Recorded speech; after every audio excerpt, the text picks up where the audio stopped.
So it's not as simple as using either dominant chord in either key.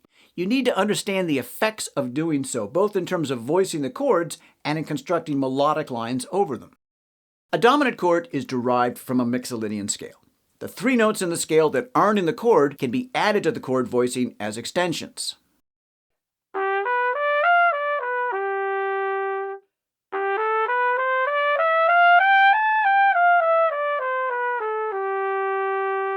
Now on a dominant chord, sharp 11 is usually played instead of the natural 11.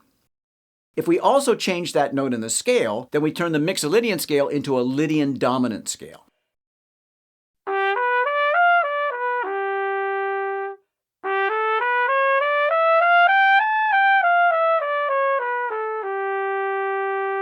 From a melodic standpoint, the improviser can use either the Mixolydian scale or the Lydian dominant scale on a dominant chord.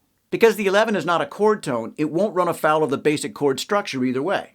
The difference comes in how you use that note. The natural 11 works fine as a passing tone or a connecting tone, but it doesn't sound great as a prominent melody note on a dominant seventh. The sharp 11, on the other hand, can be used in that context, and it adds a very strong color to your lines. For the purpose of explaining tritone substitution, the Lydian dominant scale makes the most sense. So here's what a G Lydian dominant scale sounds like if I use it to improvise on a G dominant seventh chord.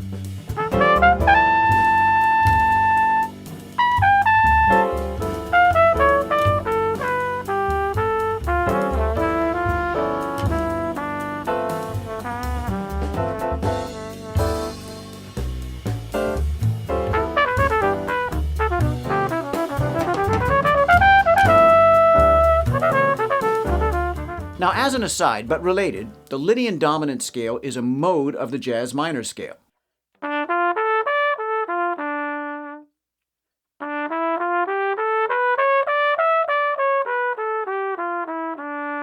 The jazz minor scale is really the easiest minor scale. It's a major scale with a flat 3. If you're familiar with classical harmony, the jazz minor scale is the ascending form of the melodic minor scale.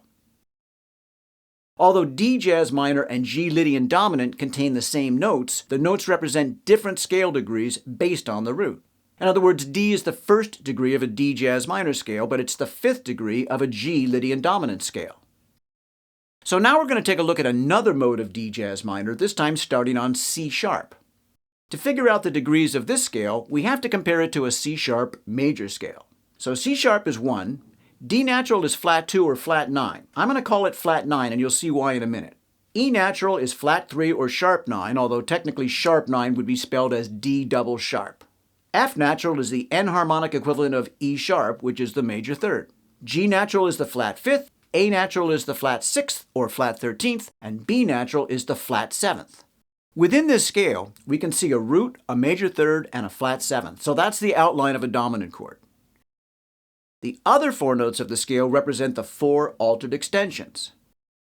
So essentially we have the cheeseburger notes of a dominant chord plus all the altered extensions. This is called, logically, the altered scale, and it's a good choice, also logically, when you're improvising on an altered chord.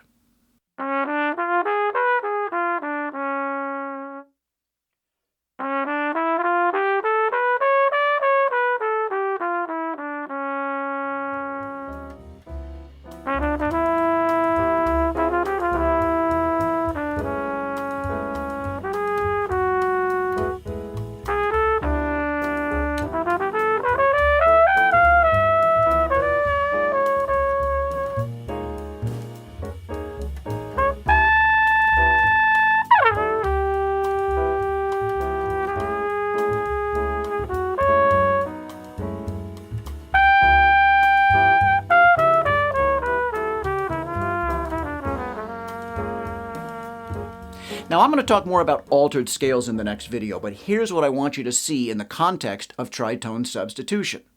We're comparing the G Lydian dominant scale and the C sharp altered scale, which contain the same notes. The cheeseburger notes are the same. The third of one is the seventh of the other, and vice versa.